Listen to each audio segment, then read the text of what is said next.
let's get it going. Are you ready? Are you ready?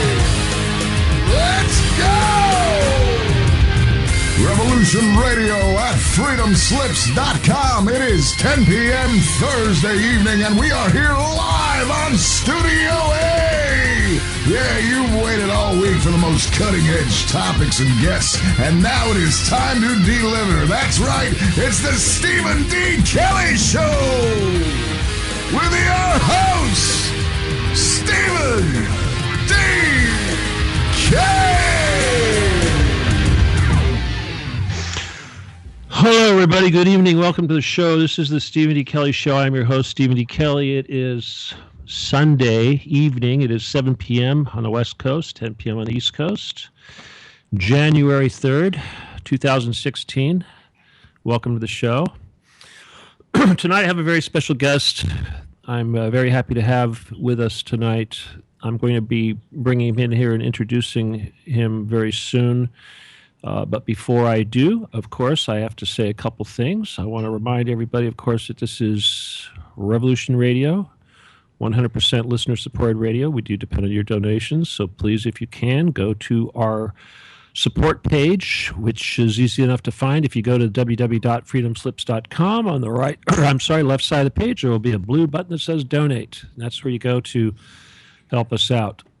Anyway, we do depend on your donations, so please do what you can to help us get through because, of course, this year expenses are even higher than they were, and we always need a little bit more, it seems like. So do what you can to help us out.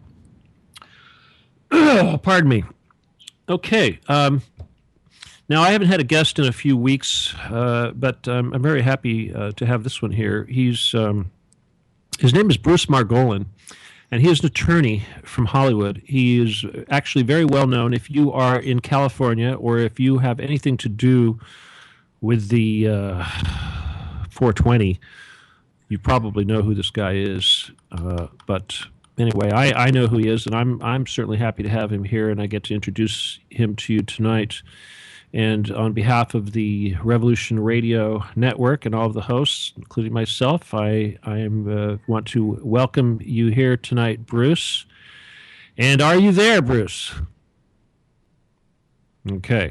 Well, I'm sure he's there, but he was taking care of some issue with his secretary. I hope you can hear me. Oh, there you are. Okay, you found the mute button.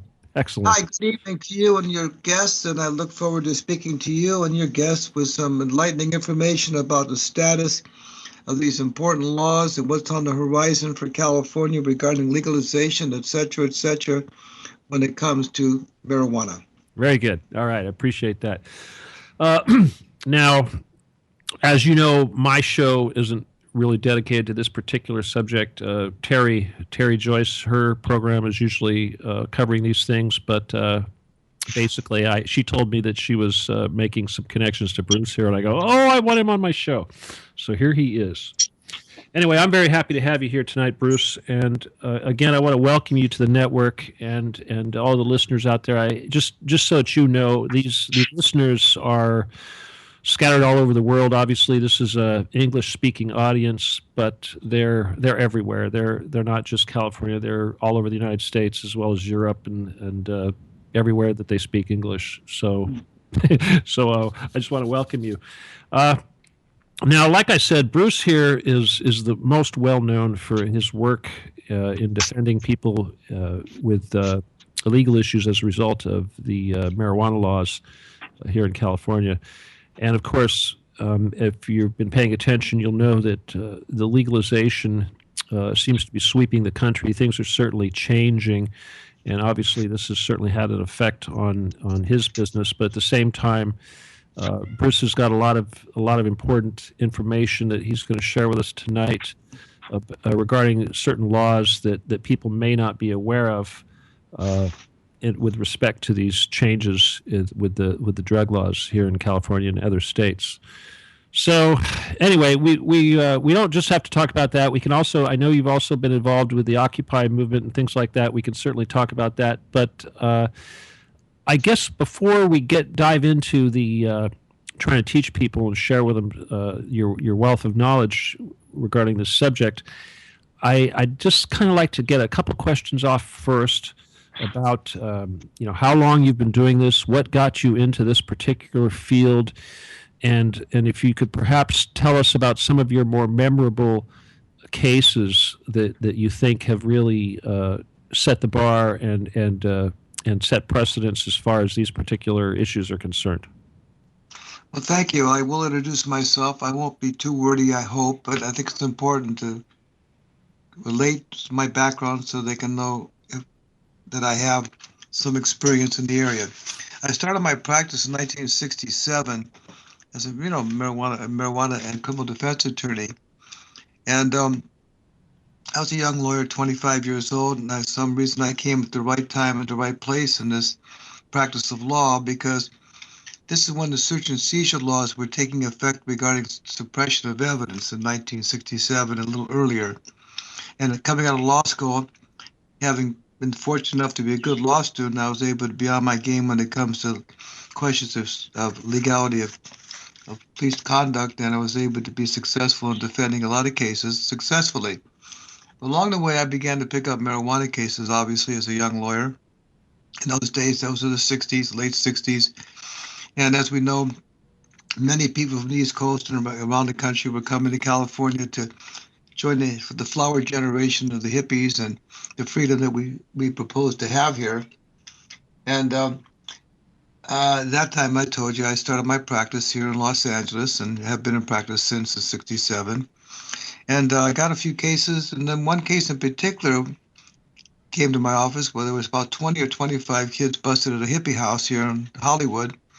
All of them charged with the same amount of marijuana that was found somewhere in the house. I can't remember what it was specifically, but nevertheless, at the end of the game, after representing all 25 of them at one time, which in those days you could do, I represented them for $25 a piece, for example, all of them together. But one guy was kind of stuck with the weed at the end of the game.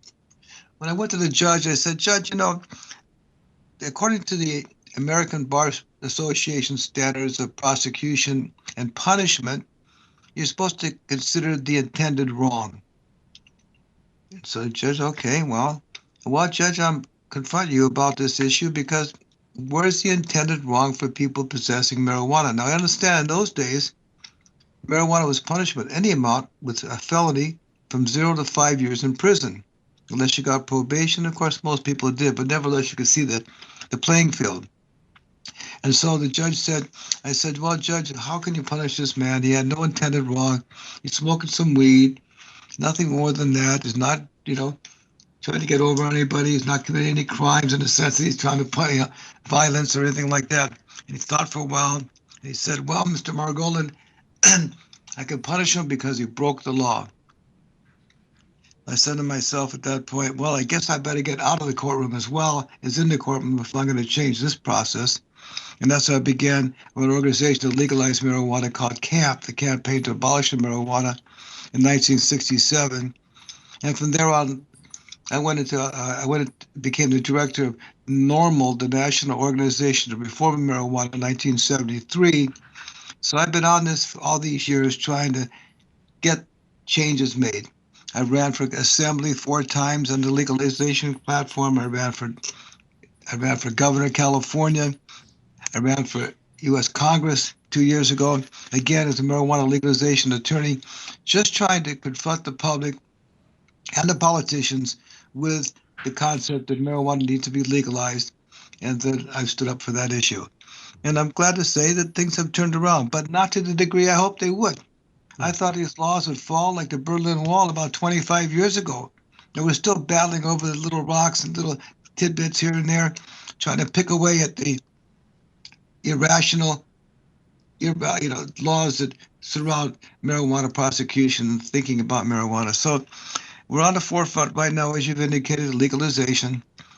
And of course, we're very concerned about what that legalization will look like in California.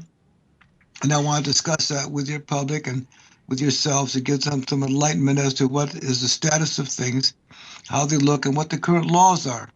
Because knowing the laws and your rights can be the best way to stay out of trouble.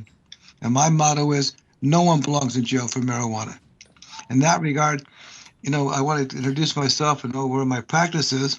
It's in West Hollywood.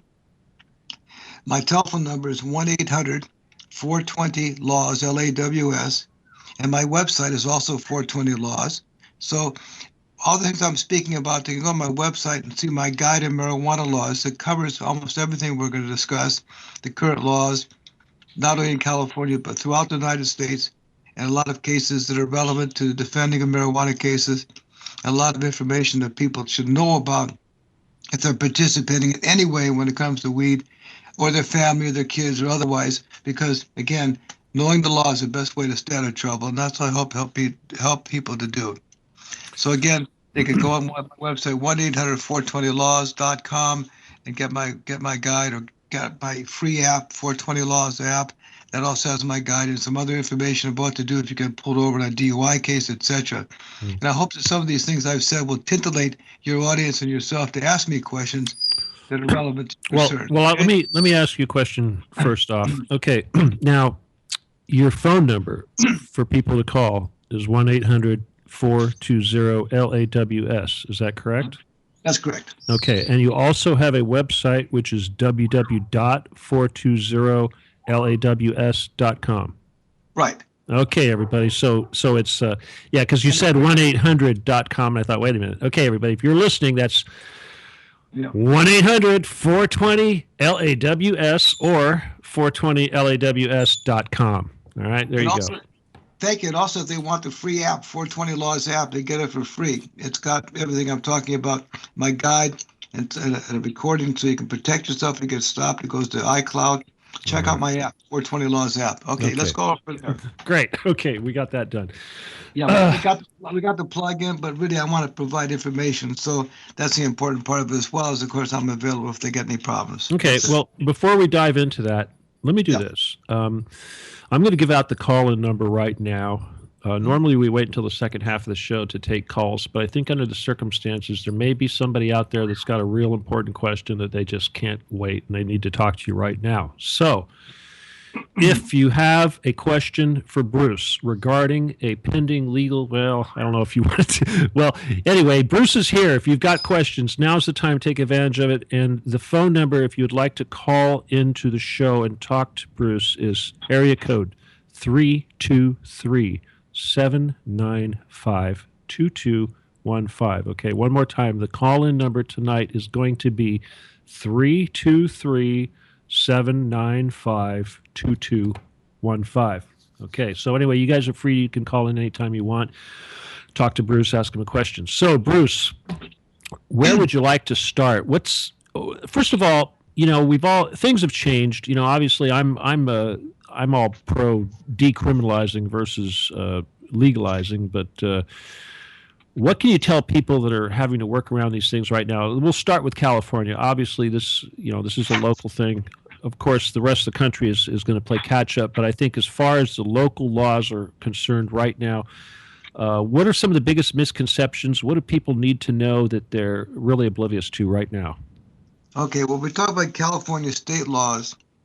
Let me just give you a little overrun, okay? All right. People think some people think it's legal already, and it's far from legal. Unfortunately, as I've seen for my last 48 years in practice, the calendars in the courthouse still have about 40 to 50% of the marijuana cases to this day. You go down the courthouse, you'll see how many marijuana cases are on those calendars. Things haven't changed much. Nevertheless, possession of marijuana in California under an ounce is a $100 fine. That's it. No fine, no ticket. No arrest,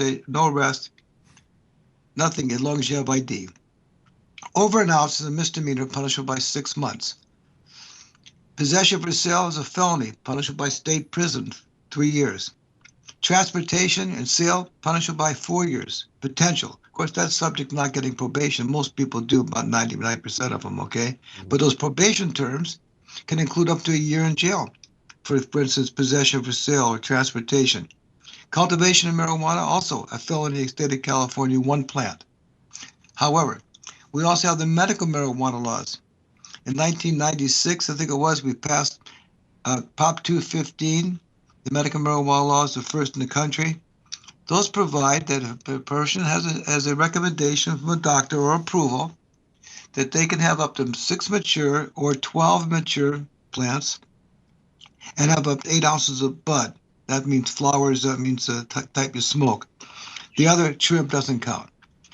Beyond that, those laws protect patients that transport for their current medical needs, but that can be over a small quantity.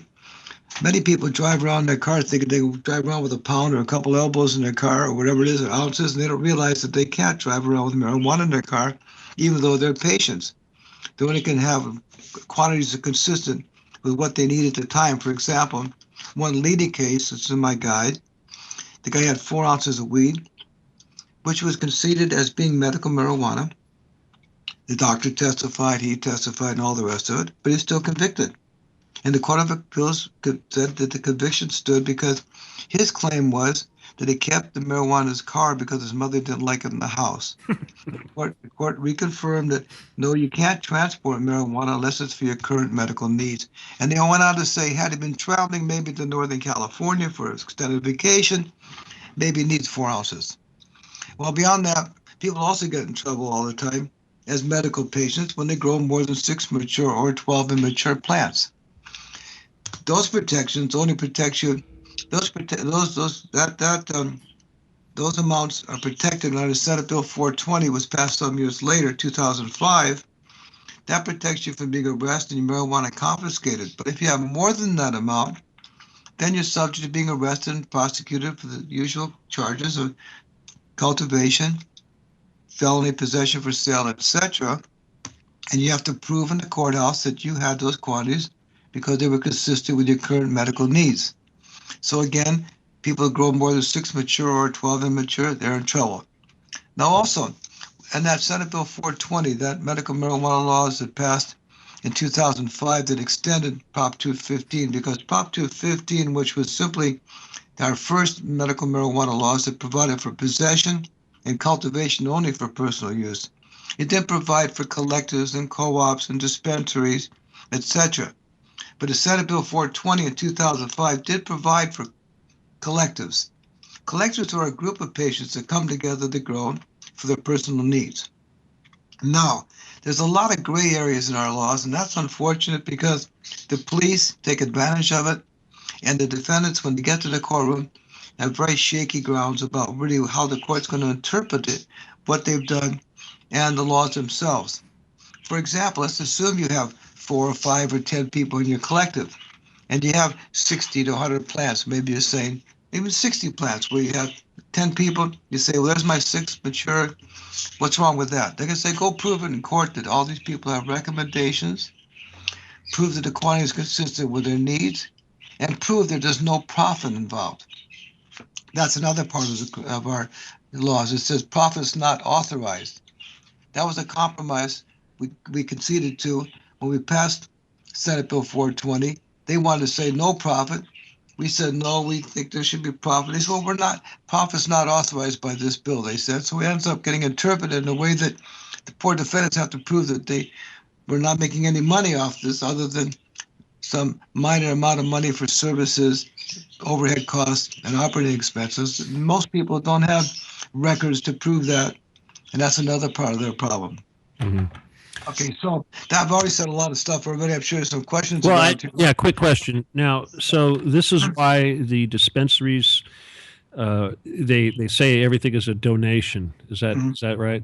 Yeah, they say that, but that's old school now because it's been conceded by the Court of Appeals. You can't buy.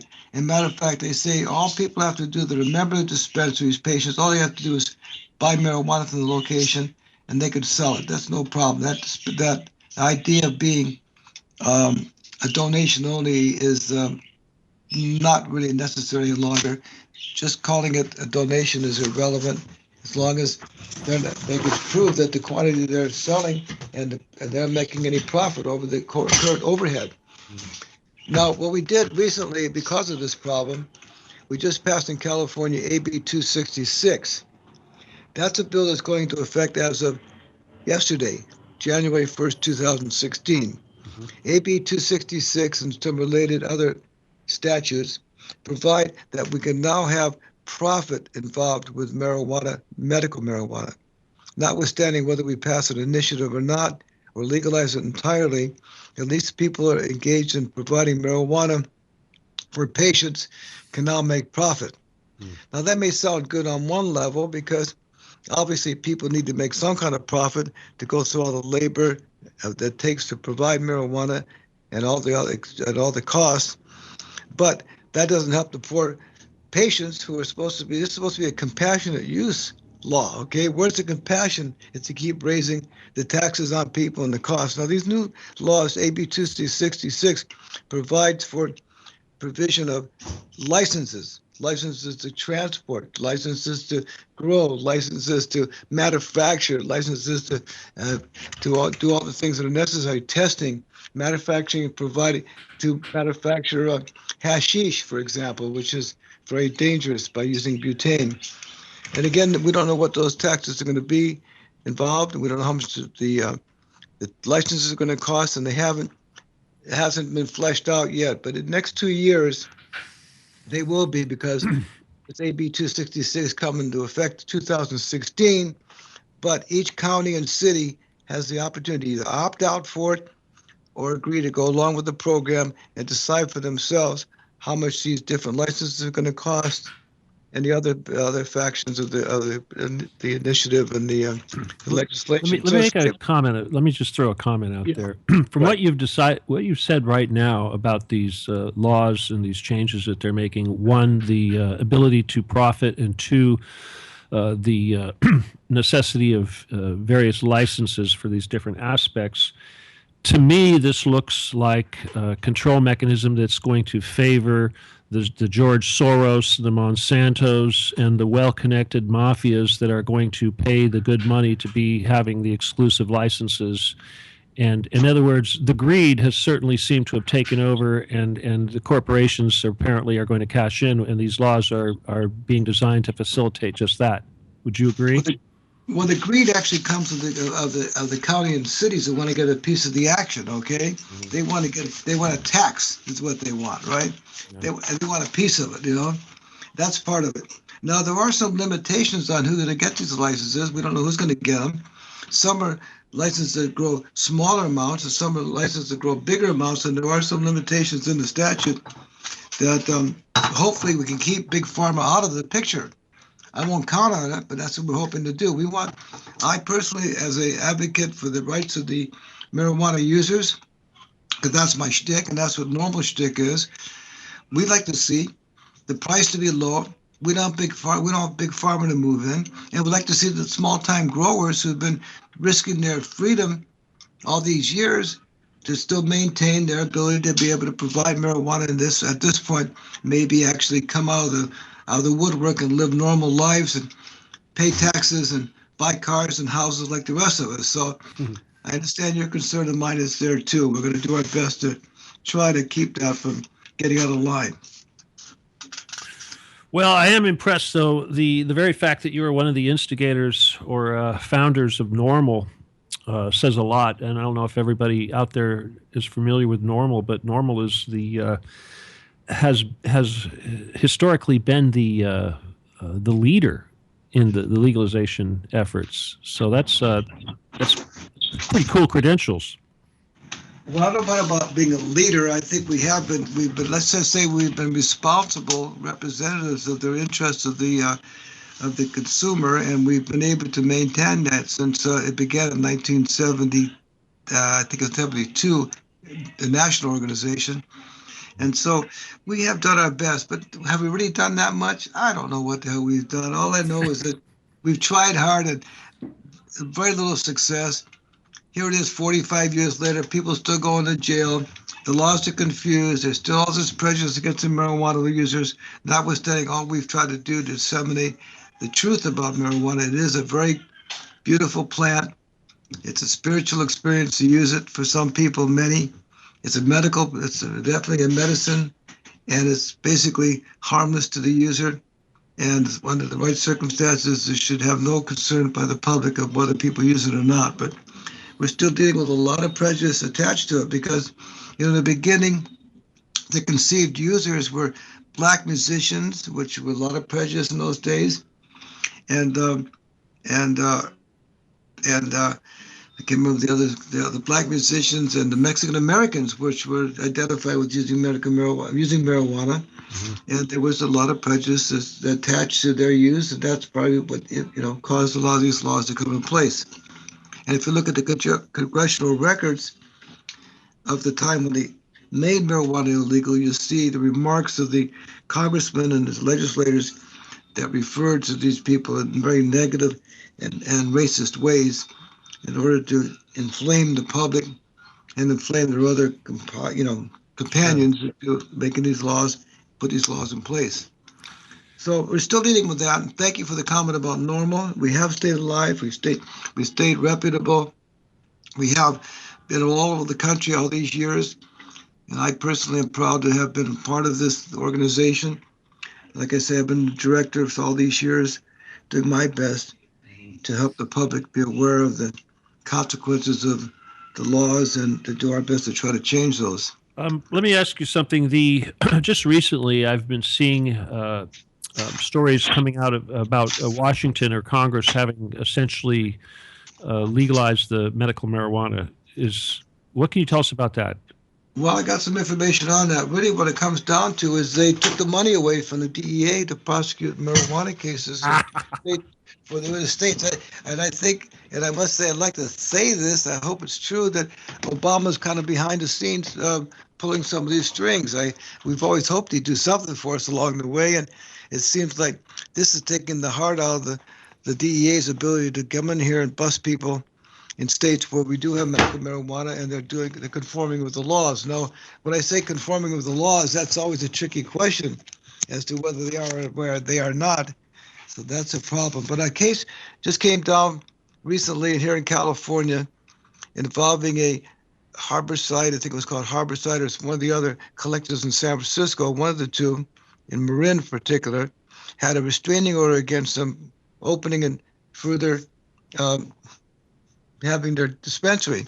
And the court recently ruled, Justice Breyer, which is the brother of the Supreme Court Justice, he's in San Francisco. He said, they can open their shop now. You have no right to prosecute them any further. You have no money from the federal government to do so. And so things are loosening up a lot as far as that's concerned. And I hope it continues in that vein. That's good. Yeah. Okay. All right. So basically, here in California, even though there's been all these changes and improvements, we've still got a long way to go. But the people who are primarily or finding themselves in need of your services, what are they getting busted for? Are these people that don't have recs or what? No, well, look at that one. They're getting most of these cases of people coming from Northern California to bring elbows or pounds of weed down to the dispensaries in LA, okay? Or other, and many of these dispensaries are not legal because in Los Angeles, we passed, unfortunately, a Proposition D, which is a local proposition that limited the number of dispensaries to the numbers that were existed in 2007. So many of those already went belly up, and most of them now are really not in business before 2007, so they're illegal. So most people got busted bringing down weight from Northern California or other places along the highway, get busted with 5 or 10 or 20 pounds. Then they got to prove it. Where were you going? Who are you going to? What was the relationship? How are you getting paid? Where are the records? Blah, blah, blah, blah, blah, blah. You understand? Mm-hmm. They face felony possession for sale and transportation, 4 years in prison. They're not going to get that if they don't have any records, but they're going to be in trouble. If they have serious records like a strike, they face state prison. They face 32 months. And that's where people are getting in trouble mostly. Now, the other side of the coin is those people that are growing too much weed for their personal use. They're growing 60, 70 plants, or they got a bunch of bulbs in a warehouse. They claim they're a collective, but they got to prove it. Who's the members? Do they have current recommendation? How much you're getting paid to do it? Where are your records to prove that you're in and have no income? That goes on and forever, okay? Mm-hmm. Now, the reality is that both the prosecution and the defense have trouble evaluating where the case is going to end up because the laws are unclear about what profit is, for example. That's why we passed AB 250, this new AB 266 to clarify the issue of what is profit. Now they say, okay, well, profits could be authorized now to a limited degree, and I'll explain that to you later in more detail in a moment.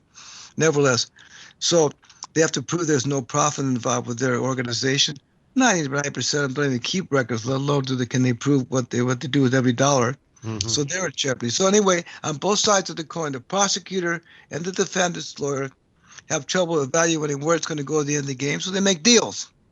That's the name of the game in the criminal courts these days. Constitutional rights regarding search and seizure, forget them. We haven't got any left, basically. I hate to tell you that, but they're very limited, okay? Is that post 9/11? 9/11, and before that, over these years, they've whittled away at the Supreme Court's ruling about suppression of evidence. They've got this exception, that exception, good faith, this, blah, blah, blah. Every time you turn around, so another ruling comes down to defeat and inflate or deflate the rights that we think we have, which are very few and far between. Mm-hmm. I'm just telling you, they get search warrants, no problem if they need them. It's off the cuff of a judge. All they got to do is lay out their expertise and their opinion. That's enough to get the warrant. If the judge makes a mistake, that's not the cop's problem. He can act in good faith, still bust you, and blah, blah, blah. So the constitutional rights are tough. The search and seizure laws regarding things like consent, go prove the cop's lying when he said you consent. Now, in that regard, I want to remind you, listeners, that again, my app, 420 Laws app, on that app, there's a panic button that comes up. And when you get stopped on a DUI case, for example, and the cops starts, asking you questions about where you've been and we'd take a test and all that stuff, this app will record that conversation on iCloud or a telephone like that we can get to, so that if you lose the telephone or they take it, you could prove I didn't consent, for example. It also tells you things like when you stop for a DUI case, you don't have to take the filter body test, for example. If you don't take them, they can't use that against you. You have a right to refuse those. And those are what they used on DUI marijuana cases to convict people, is the way they interpret the way you conducted yourself on this filter body test. So that app could be very important to people that like to talk and smoke a midnight joke to prevent them from being wrongfully convicted for something they really didn't do. There seems to be a lot of people that are getting arrested, for like DUIs that have been smoking. They've tested zero for blood alcohol, yet they're still being thrown in jail for a DUI because the cops smelled pot. Right. There's a lot of that. And matter of fact, I understand recently the feds gave a lot of money to Los Angeles County and Santa Ana County about 6-8 months ago specifically to prosecute DUI cases. And I'm concerned about the possibility they're going to try to use those statistics to try to defeat our new potential legalization initiatives that are out there. Because they bust you for anything. As soon as they smell that weed, forget it. They can jerk you around all they want to. And again, people say, well, the people take these filter body tests, like touch your nose and walk the line. They do that voluntarily. Well, they really shouldn't do that, because it's up to the cop to determine whether or not you pass those tests. And I want to tell you, that's a pretty subjective view. They don't video it, God forbid. They don't, God forbid, video it, which they could do easily, but they don't. There's no law that say they have to. And what they do is they interpret these filter body tests in a way that oftentimes are very detrimental to a suspect, and that's what they take you in jail for. Then they find some weed in your system, all right? Either blood or urine. If you don't take the blood or urine test, you lose your license for 6 months. If you do take it and you smoke the last 30 days, you're going to have some remnants of at least what's called the leftovers of the marijuana use, and beyond that, if it's any closer in time, the last 24, even 48 hours, you might have some nanograms of THC in your system. And there's no standard in California for how many nanograms constitutes impairment.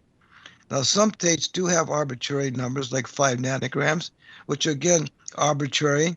They don't really establish impairment, but they're using it against some people in some states, like Utah, where 5 nanograms, you're automatically convicted of a DUI. And so we're trying to get legislation that defines what is the impairment amount for marijuana. And of course, it's very subjective. Some people could take a toke or two and be impaired, and while other people are used to it, usually use it, are not impaired no matter what they smoke. So it's a gray area that we have to deal with, and people have to be very aware of that. It's important not to put themselves in a position to be accused. My practice for these 48 years, I say to my clients, it's not what you do, it's when you put yourself in a position to be accused of doing something. And that's what people have to be aware of. Be careful not to do things stupid. Don't toke and smoke in the car. Don't have weed smelling all over the place. Blah, blah, blah. You know the story. Yeah, it's not necessary. Okay, real quick. First of all, the call-in number, one more time, if you want to join us, is area code 323-795-2215. All right. And again, Bruce's number, if you want to hook up to Bruce after the show for whatever, he's at 1-800-420-LAWS. And his website is www.420LAWS. That's 420laws.com. All right. Thanks for the plug. I appreciate that. Well, we want you to be a regular here on the network. I mean, I'm down for that. All right, good.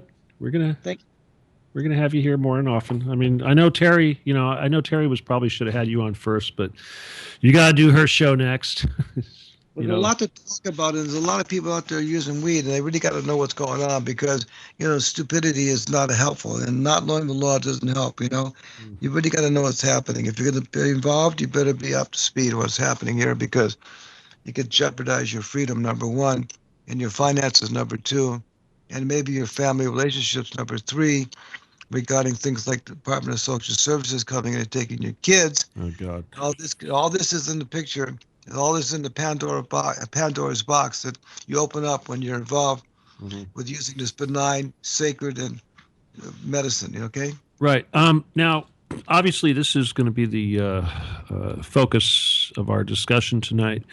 But I also would like to hear a little bit more about the work that you've done with the Occupy movement and some of these other activist type groups, because it seems to me that you're really on the forefront of a lot of these freedom issues.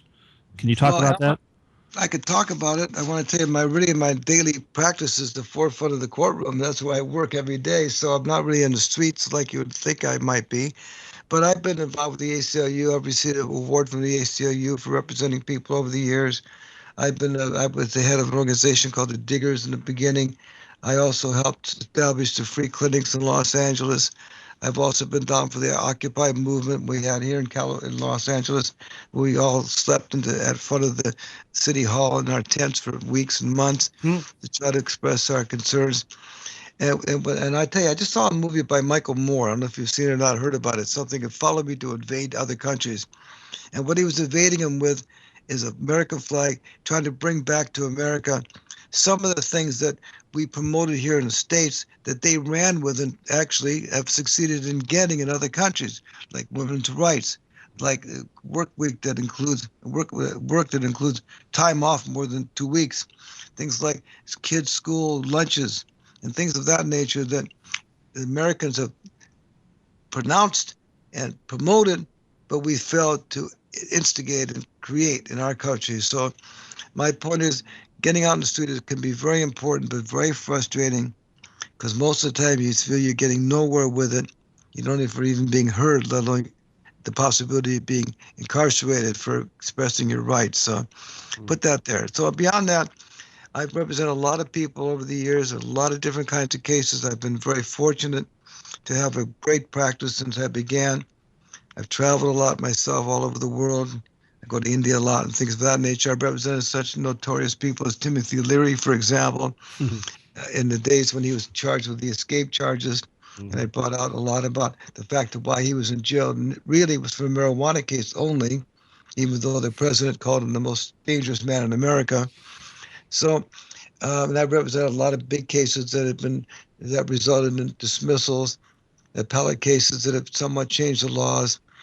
But the laws, only get changed by appellate rulings. You can win all the cases you want in the courtroom. It doesn't change the laws. So the only way to do it is in the legislature or on appellate review. And that's a slow process that, in the meantime, there's a lot of dead bodies.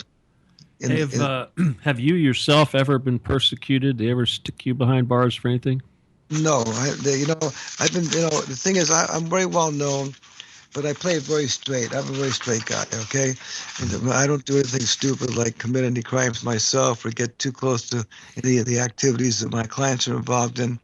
I keep my distance because, number one, I'm not a weed dealer. I'm involved with the law. I'm not involved with pot. I don't promote marijuana. I promote changing the laws. Mm-hmm. And I'm proud to say I have four beautiful kids, one of which graduated from Columbia's magna cum laude and Harvard Law School. She's a lawyer like myself. Mm-hmm. Another daughter graduated from Columbia.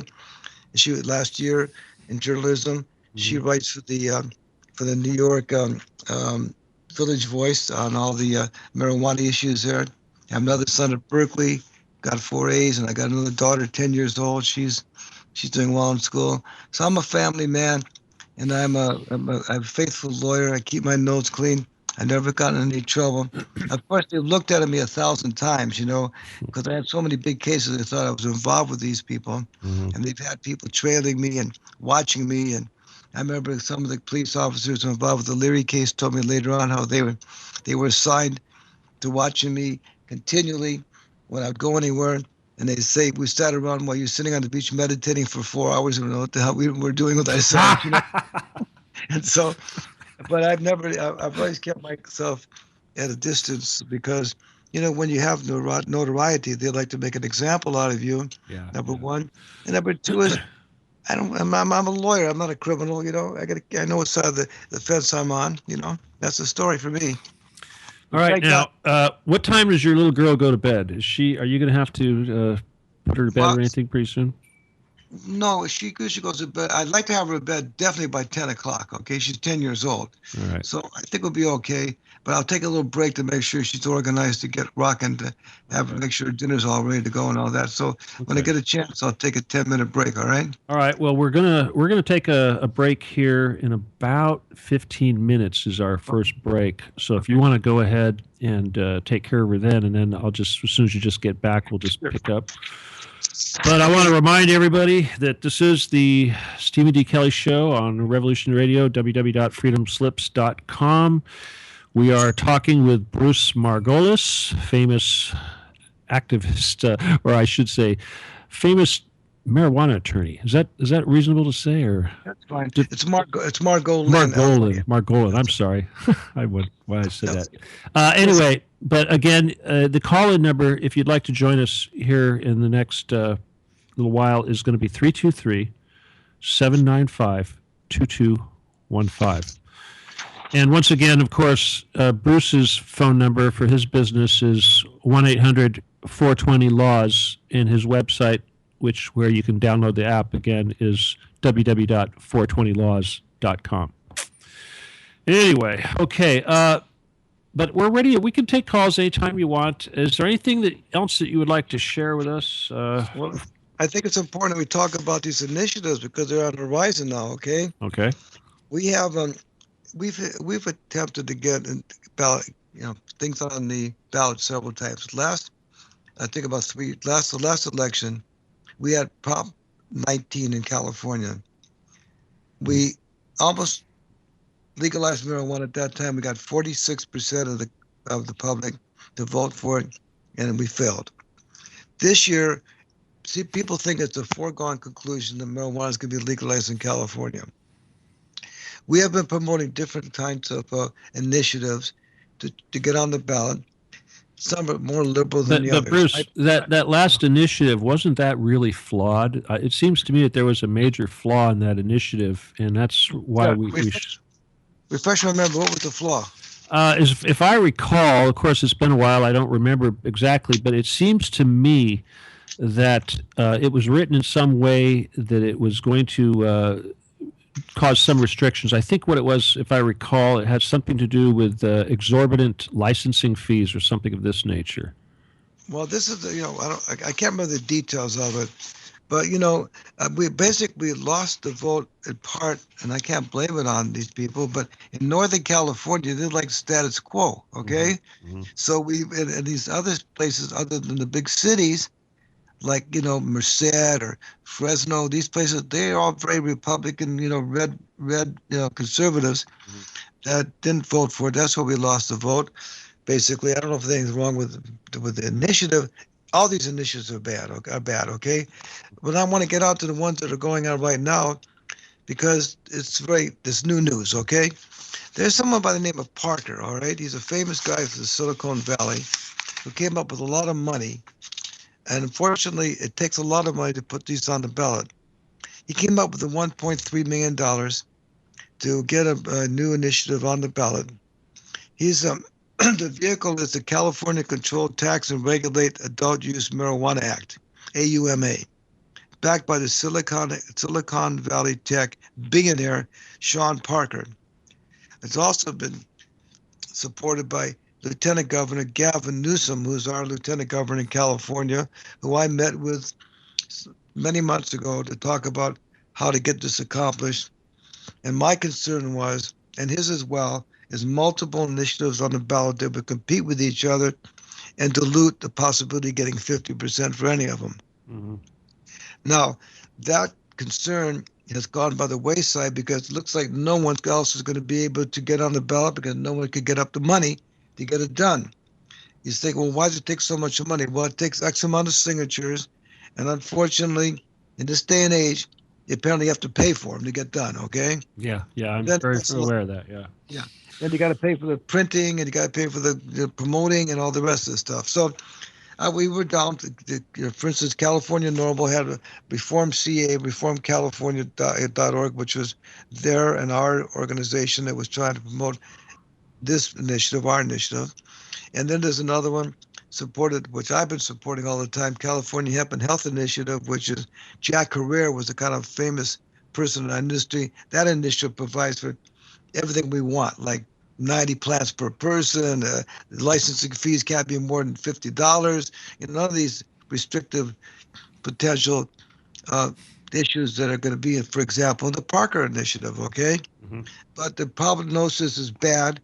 We're probably not going to get it on the ballot.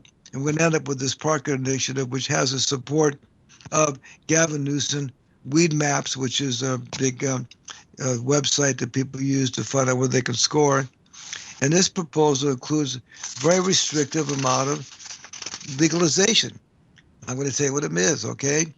6 plants per patient and an ounce of marijuana. That's legal. That's it. Now, what are you going to do with 6 plants? First of all, it's going to grow more than an ounce. What are you going to do with the rest of it? Throw it away? That's for openers, right? So it's really... Yeah. What if they all go male on you? Yeah. Well, nevertheless, you're going to have more than 6 mature plants, okay? Mm-hmm. You're going to have more than an ounce for 6 mature plants. And then it also says that the local cities and counties can opt out and ban things like delivery services and dispensaries. They can even opt out and they can ban outdoor personal grows. They can grow indoors, for example. Now, the adults over 20 can possess up to an ounce or 8 ounces of hash. Personal cultivation, they can go 6 plants per household.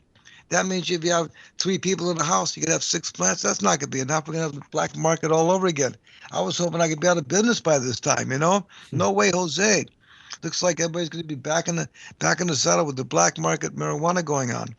Landlords have a right to ban cultivation or even possession on their property. That's part of that new initiative, okay? Growers can possess they say they can possess all the fruits of their harvest. I don't know what that means. That's kind of, they say on one hand, you can have 6 mature and an ounce of weed. The fruits of your harvest, I guess you can keep all that. Who's going to prove whether that's the fruits of your harvest or whether you got it from your homeboy down the street, right? Mm-hmm. Then localities may allow on-site marijuana consumption at designated businesses, but otherwise it can't do it in the public. No public consumption in the public, which means people like for example, that live in the streets in San Francisco or can't afford a housing that will allow smoking. They have to go find someplace in public. They'll have no place to smoke or use their herb. And on top of that, they include smoking as vaporizing as well. So vaporizing obviously doesn't affect anybody. For some reason, they included that. Then they have taxation. 15% excise tax on marijuana products, plus state and local taxes, plus a $9.25 an ounce cultivation tax on buds, and a $2.75 tax on the leaves. Also continues may impose additional taxes subject to a popular local vote. So if you want to go to your local congressman or local assemblyman or whatever is a local, you know, mayor, you can get them to put something on their ballot and tax even more. The state agencies are empowered to regulate medical marijuana under the year's 3 medical marijuana package bill. You know, the one I just told you about, AB 266, and they can expand upon that. Apparently, the local regulation. Licensing has a tiered licensing based on business type and size, but to protect small businesses, bars the issuance of the largest tier of cultivation licenses for 5 years and creates a special licensing tier for micro businesses. And I don't know what that means. This is another problem with these laws. You never know how they're going to flesh out. We're going to end up with litigation all over all this crap. It's going to go on years and years, and people are going to still be and not know where they stand, what the laws are, what's right, what's wrong, and how they protect it. Employee drug testing can still be allowed. That means you can test your employees and you can fire them if they use marijuana. Now, in my case, I test my employees too. If they don't have THC in their system, then I fire them. Anyway, okay, now, possession of more than an ounce.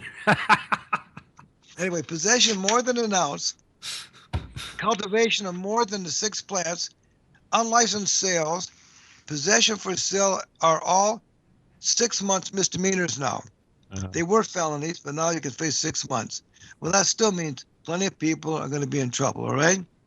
Although they can still be charged with felonies in some cases. I don't know what that means. I haven't seen the legislation. This particular initiative has 66 friggin' pages to it. I can't believe 66 pages. No one can quite figure out what's all in there, okay? Anyway, so this past weekend, this AUMA picked up support of a guy named Tim Blake, an organizer of the Emerald Cup, which is a big marijuana cup in Santa Rosa, which this year drew record crowds. And so they're going to endorse this thing because, you know why? They want to see something legalized. They want to at least legalize it. We don't want to lose the legalization opportunity because not only is it going to affect California, I think it's going to ring around the world how important it is that we legalize in a big state like ourselves. And places like India that are still suffering from their marijuana laws, even though it's a sacrament there, and Chilam Babas can use it because they're licensed licensed sadhus is still a crime in these countries, and people still get in trouble for it all over the world at the behest of the United States and promoted these outrageous laws. Now, I'm going through a lot here, and maybe this is too much for most of your listeners, but I think it's important to get it out there for people to be able to at least get a sense of what's going on. Now, one thing about our position, for example, that for instance, the reaction to this guy that ran the Emerald Cup, his endorsement drew a lot of mixed reaction from the crowd. Many of them want to see more wide open form of legalization. And this sentiment that's shared by some prominent figures, including Dale Geringer, who's from our California NORML, okay? He's a director of California NORML for many years. And he says that what he doesn't like about it is that cities can still ban dispensaries, deliveries, and outdoor cultivation. He makes it illegal to consume publicly. And he complains that a lot of people, for instance, in San Francisco, have no way of being able to find a place they could smoke legally. If they can't smoke in their apartment because the landlord could say you can't, and you can't smoke in public, what's the story? And again, they treat vapor like smoking, which is totally outrageous and unjustified. So this is very disappointing. It's an opportunity for California to move ahead of the rest of the country, but instead, as far as he's concerned, this parking initiative blew it with excessive language. These 60 pages of text we'll be looking at for years and years of litigation. So it doesn't mean that we're necessarily not going to support it ultimately, because we want to see legalization in some sense, But again, it's kind of better than some way to say maybe it's not better at all to have this. It's going to cause so much more concern. It's experienced 65,000 valid voter signatures to get on the ballot, which is less than it's been in other years because we had a very low turnout in our last general election, which predicts and defines how much you have to have in order to get on the next ballot. So we have less than we needed before, but it's still a problem, okay? Mm-hmm. If this passes, this will do three valuable things, however. Adults can grow 6 plants and possess an ounce. Now, reading the language, it says you can possess whatever the plants create, so that's going to be undefined, but that's what it says. You can have an ounce. Mm-hmm. I suppose you could drive around with an ounce, you could possess an ounce, you can have an OZ in your pocket. I guess that's all going to be legal, which is great. But just allowing for personal use is extremely important. That's all it's for, okay? Mm-hmm. The AUMA decreases mandatory felony penalties for cultivation or possession with intent to sell to misdemeanors. But there's our break. Okay, Bruce, go ahead and take care of the kid.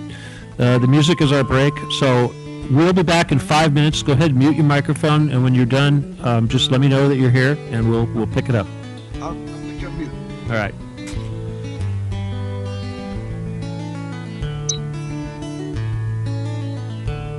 And now we return you to your host.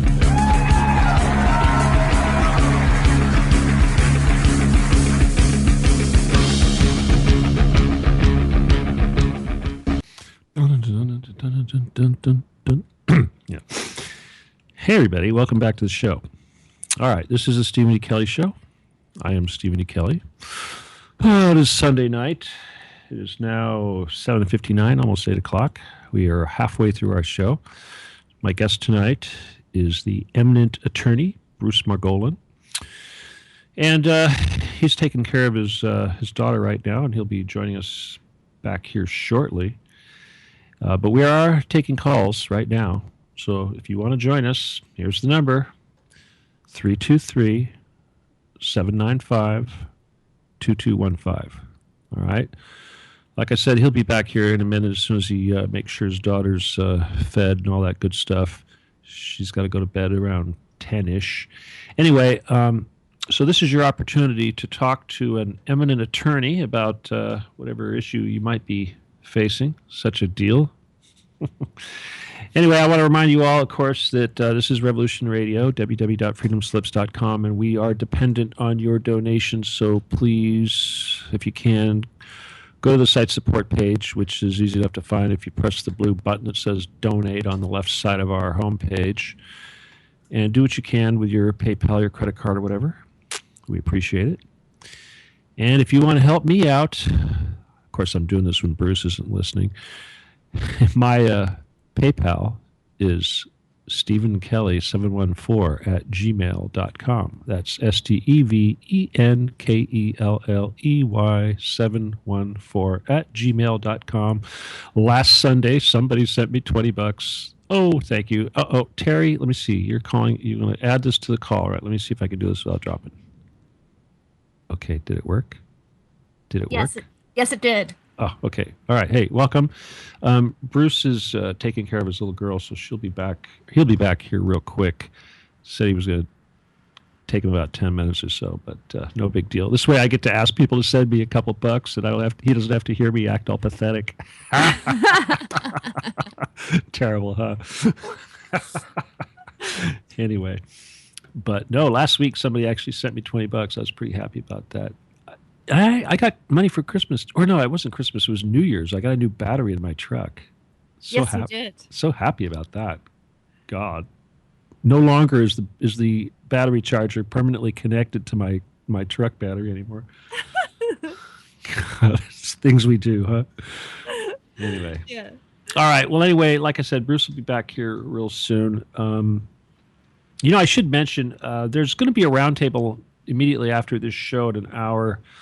Keith is hosting it. I may come in and visit, but I may have to make a quick run to a dispensary or something as soon as I get off the air. But I'll be back. I can say that, right? I guess. I'm sure you can. I guess I can. It closes at 10 p.m. What? Yeah. Well, I mean, here's the thing. I was reading some laws that they cannot be open past before 10 a.m. Oh, but they changed that. They're open even earlier now. Are they really? Maybe it's based on city. I thought I was reading something where there was a little bit of a, or it's going to be implemented or something. Maybe it's they're like changing it. Well, in the ghetto where I live, it's open like 7 a.m. and goes to pretty late, actually. Are you really? It's open at 7 a.m. Yeah, can you believe that? Wow, who is out there at 7 a.m.? I don't know. I guess there's people on their way to work stopping off to get their hookup or something. But well, that makes sense. Yeah. Okay. Anyway, like I'm going to be up at 7 a.m. Right. Anyway. All right. Well, anyway, like I said, Bruce will be back here pretty soon. If there's anyone else that wants to get in here and get in on this call, I mean, my God, we've got Bruce Margolin on the show, and you can call in and talk to him. Where are all the callers? I can't believe it. Maybe they don't understand who this guy is. Maybe. Or, maybe it was just so interesting to hear him speak just as it was that nobody was ready to call in yet, perhaps. Maybe they're all intimidated, or they're afraid to let everyone on the radio land know what their issues are, huh? Well, there is the closeted viewpoint that a lot of people do not want to divulge the fact that they do smoke it because of the fact, like what Bruce mentioned, that you can still be drug tested and fired at your job if it's present in your bloodstream. And that's a problem, especially if we're going to legalize it for recreational use. It's kind of hypocritical to be able to smoke it, but at the same time lose your job because of it. So I do think that there's some people that's why that come out. This language is coming out right now. I've mentioned this before, but I know that I see that the Congress is doing the same thing. But by using this medical language, they really kind of shut that down, because you can't deprive somebody of life-saving medicine. But right now they can. Well, they are, but it's getting changed, though. That's what I think. I think this is getting changed, and I think by classifying this stuff as a medicine, it's going to get to the point to where it's going to be unconstitutional for even a state law to make. That's like saying, you go to Arkansas and you can't buy aspirin because they think it's the devil's drug or something. It's the same level of nonsense. Is what I'm right. saying. It is. I mean, I certainly agree with you. I do know that I'm just going to use the state of Washington for an example. The state of Washington legalized it, a few years ago, and I was living there at the time, and yet I had worked for a company that had drug tested me. I was an independent contractor of all things, but I was independently contracted to do a few days in Costco, and Costco does drug test all their employees. Now, after I had completed the job, I had to go then get drug tested, which I should have been drug tested before, but of course I failed it. And then when I was to be rehired from their, of course I failed it, right? So then when I had to be rehired for the next job, that the other company, their sister company, did, they wanted to drug test me again, based on and I said, based on what? I go, I'm living in Washington, it's legal for recreational use here, why would you drug test me? Because I was basically displaying product. Like I'm like, what? And they go, well, we want to make sure that we don't have problems with your insurance. I'm like, well, I'm going to be like advertising a Starbucks coffee maker, and I'm going to cause damage because I smoked a few joints like 3 weeks ago. Okay. Well, that's obviously that's ridiculous. It is ridiculous, but it still exists. It's still on the books. Yeah. Nonsense. It's an example of the prejudice against the marijuana smoker that I spoke about. It's still going on that way. They treat us like a second-class citizen. And it's going on and on and on. There's no rational basis for these kind of consequences of marijuana use. But hey, Bruce. We're dealing with this. We're dealing with this for years. It's a shame. Welcome back, Bruce. Thank you. Bruce, we've been joined by Terry Joyce, and of course she'd like to say hello. Hi, Terry. Hi, Bruce. Thank you so much for doing the show here on Revolution Radio and being on Stephen D. Kelley's show. I do have a question that I want to ask you about, because right now our state has passed the Medical Marijuana Regulation and Safety Act.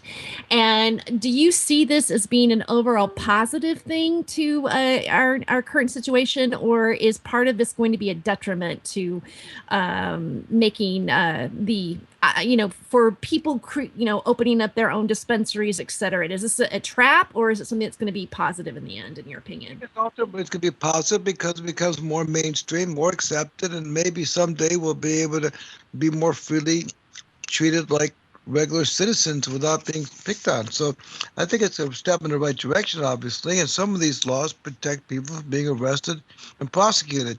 And many people are charged with simple possession right now throughout the country, including California. And they do suffer the consequences of fines. If it's over an ounce, it's a misdemeanor. You got to either go to drug classes or jerk around with a misdemeanor conviction. And that's an expense to go to court, an expense to pay fines. So obviously it's great, but it's not as far as it should be, and it doesn't satisfy the problem of the black market that not only exposes people that are in the black market providing marijuana, but also keeps us in regulation and taxation. So they got to be enlightened to realize that marijuana users, just like you have 5 or 6 bottles of gin in your liquor locker, you should be able to have 5 or 6 pounds of weed in your house, because that's how long weed lasts for. There's no reason why you shouldn't have access to quantities that are consistent with people's needs. Well, gin doesn't go stale. Well, weed can also be held for a long period of time. You keep in the freezer, it could last for 5 years, according to some of the experts. So, and old weed or good weed, it's all good. It's all weed, So as long as there's THC in it, it's going to be effective in a lot of different ways for people's mental, physical, and spiritual well-being. Hey, that reminds me of that. Didn't they just dig up some ancient weed? I think it was in Russia. They dug up a mummy, and the mummy had a stash of weed buried with it. Did you hear that? He had a joint in his mouth, if I recall. I think he had a big old bag with him or something like that. Oh, and they had a bong. I think they found a solid gold bong or something like that. No, I know they found a guy that was in the Alps, frozen in the Alps. It was about 5,000 years old. That he had his little stash in it, one of his little carry-on, purses. That shows another example that's used for so long and for so many millions of years, thousands of years. Mm-hmm. So I don't know what to make of it. It seems like it's a natural product, a natural plant given by God without adulteration to grow it. How could a plant be a crime? That's what I want to know. It's ridiculous. All right. If anybody else wants to call in, one more time, the number is 323-795-2215. Take advantage of this opportunity to talk to Bruce. This is a special event having him here. So call in and tell him tell him what you think. All right. I'm sorry, Bruce. Go ahead. Terry, did you have anything else you wanted to say? Well, there's another question I have. I with the medical I'm sorry, the Medical Marijuana Regulation and Safety Act. They have passed, as far as I understand, just sort of a skeleton basis on what some of the charges on the regulation that they're going to have. So it's still not fully being implemented. Are you concerned about that there might be extra charges that might make it less accessible for people to maybe start a dispensary? I mean, could it be something that it becomes over-regulated for someone who wants to start out? That's what's going to happen. It's the bottom line. They regulate to a degree where people can't conform to the regulation. They're going to be exposed to prosecution, okay? So the ban plays on. The police, I don't want to degrade police officers or the necessity of law enforcement, but it's their bread and butter, let's face it, okay? And not only that, it gives them probable cause to search you. So they have illegal marijuana in their state, and they smell marijuana in your home, on your body, in your person, in your car. That's a segue for probable cause to search, okay? And then they can find all their other potential activities that might be considered illegal. So they love it. And beyond that, like I say, it's bread and butter because it's a consistent business for them. Booking people, taking them to jail, working overtime, filling out forms, taking 100 guys out there to bust down, 50 claps out to bust a grow operation where they have to bring in, trucks to carry away the weed. That's all, money in the bank for them, Mm-hmm. And of course, they seize property, seize money, and they seize equipment. All that is also part of the coffers of the police agencies sometimes to get to keep these cars and keep these vehicles and keep these air conditioning units and all these other things they seize. You know, Bruce, I don't have a problem denigrating law enforcement. Well, You don't mind if I do it, do you? You go right ahead. All right, But, these guys are all bastards, and you cannot pass an IQ test and become a cop. You have to be a certain level of lack of intelligence, or they will not even hire you. Okay, carry on. I'm sorry. Well, that's the same problem. That's the same problem we have with politicians. No IQ test. That's so true. You don't have to even have a college degree. You got nothing to be a politician. You don't have to have even done nothing, and you could get in the office and be a right wing or left wing wacko and get away with it. It's ridiculous. Well, can I name some names? Sure, go ahead. Let me see. John McCain, Kelsey Graham. Yeah, we got some real idiots. Oh my gosh, there's so many of them. Paul Ryan. How in the hell did that guy ever become Speaker of the House? My God.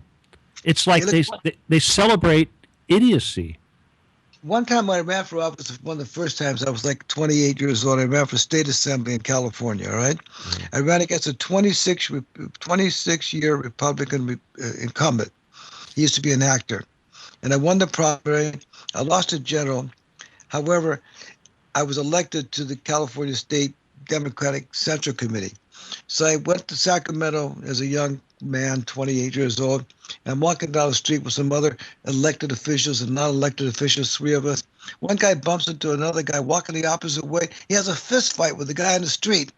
I mean, I couldn't believe that this is the guy who's supposed to be a leader of our community, elected politician, and nothing but a punk wants to fight people on the street. It was just outrageous to me, okay? I think that exemplifies that our whole system is a little messed up when it comes to who's our leaders and how they become leaders and what's the qualifications for that. None. It's a complete crapshoot when we get people in office. You know, I'm running for president, Bruce. I think you should, goddammit. Well, I am. I actually am, to be honest with you. I'm going to have to get you to take a look at my platform. You might enjoy it. What is it? Let me hear some of it. Come on, let's rock. Oh, you want to hear my platform? Oh my gosh. Oh geez. Couple of little. Well, let me just say for one thing. Here, I'm going to pull it up for you. Just give me a second. Terry, why don't you entertain him while I pull up my platform? Sure. Bruce, I wanted to ask you about, there was an incident that happened in Santa Ana where I want to talk about that. Where the police made an arrest and then they were caught on tape saying some disparaging remarks, et cetera, eating product. What's your take on that? It sucks. As a matter of fact, I found out also something. The cop made some kind of expression about kicking her in her stud, stud, which we thought meant because she had one leg, and that leg had an apparatus on it. That stuff we were talking. It turns out that's supposed to be her private part. That term, okay? That's even more outrageous. He said I could kick her in her private part, And these guys got caught stealing the edibles, right? Have I heard the results of that? No, I haven't heard that.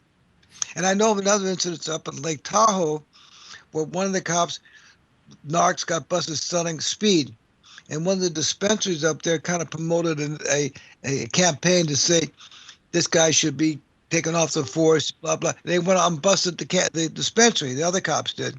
So there's a lot of underhanded, not so nice things going on in our police agencies. They cover for each other. They do a lot of things that are not appropriate and right to get away with it because who's going to call them on it? When you had these search and seizure rights that were protected by the suppression of evidence, the Supreme Courts tried to deter unlawful police conduct because they thought maybe the cops would not do that because, quotes, the fruit of the poison tree would be taken away from them. But these days, that fruit remains available to them no matter what they do. They get away with so much activity that should be called upon by the DA's office and by the judges, but the search and seizure laws have been watered down. So it's back to square one. And not only have problems with unlawful conduct regarding constitutional rights, but we have all these accusations of false, improper force used by police. What's going to be the result of it? I don't know. But I sure hope the public rises up, as they've been doing around the country, and expresses their disdain for this kind of activity and for what we hope to be better in America than other places. Part of this Michael Moore movie I saw the other night, which I don't think is the best movie in the world, but he made some points. And one of it, he was introducing and discussing the laws in certain countries where they no longer prosecute possession. For example, I think it was in Italy and then also in South America. And the cops' attitude toward their position in society is so much more uplifted when they're not involved with invading people's private activities like using drugs for openers. And I think the heart of one of our problems is these continued prosecution and using the criminal courts to combat drug abuse, which is not the right place. Portugal, I think, is one of the big examples that have decriminalized everything. What's that? Portugal. Yeah, that's one of the examples right there. That's the other one. Yeah. Yeah. So, the country falling apart? No. I mean, people are going to use these drugs anyway. Let's get real. I mean, we got to start using a rational basis for it, you know? Mm-hmm. Anyway, I could go on and on about this, but even Iran is looking at this as a cure for cancer. Yeah. Which is amazing. Yeah. So, but and then of course we know that the U.S. government actually holds the patent for THC as a use for a cancer cure. So who are they fooling? Yeah, it's all very frustrating. I actually posted my platform on your page there, your Skype thing. You'll probably notice it there. Well, thank you. I haven't noticed it, but I will tell you something else. They call my office. They can also get me to send them a hard copy of my guide, the Margolin Guide to Marijuana Laws. I'm just doing another 2015 edition. This is the fifth. This is the 20th year I put it out. I put out about 100,000 copies every year, which I basically give away. It's good for business, obviously, but it's also very informative. All the like that, the courts use it, the DAs use it, the defense counsel uses it, because I try to explain how these laws should be interpreted so that everybody gets the point, not to go off in the wrong way when they consider. Is that a hard copy, or is that something that you can email, or how do people get it? Well, you can get it online for openers, okay? Mm-hmm. Just go online at 420laws.com and it's online. You can just download it if you want to. But if you want a hard copy, which is a nice little, plastic, whatever it's made out of paper, it's good to have because it's so convenient to pull it up and look at it. They call my office and we'll send them a copy. They're being published right now for the 2016 edition, which include a lot of things we've talked about today, and a lot of the new laws regarding these new licensing laws in California, AB 266, and the latest interpretation of the laws regarding the current laws, which is, again, Prop 215, which is the Compassionate Use Act, Senate Bill 420, which is the Marijuana Program Act, which included dispensaries, co-op, collectives, etc. So all these laws are important for people to know. But I'll tell you another problem we have, as I mentioned and I alluded to, is that AB 266, which is the licensing law, and looks like the new legislation that's promoted by Parker, is going to give each county and city an opportunity to make their own rules about how they're going to conform or not conform to the statewide laws. And then we have a patchwork of all these laws throughout the state. So people won't even know which county they live in, what the laws are in that particular county. They have to be up to speed on it. There was one exception. They can't bust you for transporting between counties if you're going between counties that have the laws in place. But the dry counties can outlaw even something like outdoor cultivation, for example. So people can't even grow weed unless they have a place inside to grow it. How many people have that opportunity, for example? So it's a mess going on and on. I don't mean to complain about it because it's in the right direction. We're legalizing it, which is a nice word. Or re-legalizing it is what we're doing, because it was illegal until 1930s or so. Matter of fact, in California, it was 1815 when they had the first bust in California. So it was actually something like, 1915 was the first bust in California, so 100 years old in California. But the federal laws came into effect in 1937 that have got to go, and they're going to go sooner or later. But right now, we're suffering with it, you know? Hey, Bruce, are you familiar with Dr. Emoto, by any chance? No, tell me who he is. Oh, Dr. Emoto is a guy from Japan. He's a professor from Japan, and he's done all sorts of really interesting studies with intention and what have you. Really fascinating stuff. But he basically came out and said that the marijuana plant has properties which can remove radiation from the ambient environment. And he said that in response to Fukushima, they should be planting this stuff everywhere. And personally, living here in California, we're getting fried every day. I think this stuff should be growing on everybody's front yard and every green space available. That we can't grow enough of it right now to protect us from this radiation from Fukushima. Oh my God, that's a good idea. Yeah. It's amazing what the people discovered about this plant since it's been loosened up a little bit about doing studies on it. And as it goes, it seems, all these years I thought, oh my God, someday they're going to come up with some study that's going to cause us all kinds of grief because we've been basically not necessarily promoting marijuana, but promoting change of law. And we're going to end up with some kind of crazy study that's going to say some terrible thing. For example, many years ago, they came up with a study saying that men that use marijuana lowered their testosterone level. Okay, we thought that was really bad. I mean, if that's true, we don't want to. We want to have our babies, but then we found out later on, the way they did that study was they took about 30 or 60 men, kept them in seclusion for 2 or 3 weeks. They smoked the herb. The testosterone went down, and sure enough, that's true. However, they found out if you put 30 or 60 men together in the same room, away from women, they end up with their testosterone level going down anyway. So it wasn't the marijuana the whole time. With me, it'd be the exact opposite. Well, let me just say this, Bruce, here, just to respond to what you said. Okay. First of all, pot is a female energy plant. Okay, so yes, you are exposing yourself to female energy, but that's not a bad thing. But No. as far as children are concerned, prepubescent children, it's not a good idea for young boys to be smoking pot prior to puberty because, yes, it can affect their development. But, so is lifting heavy weights.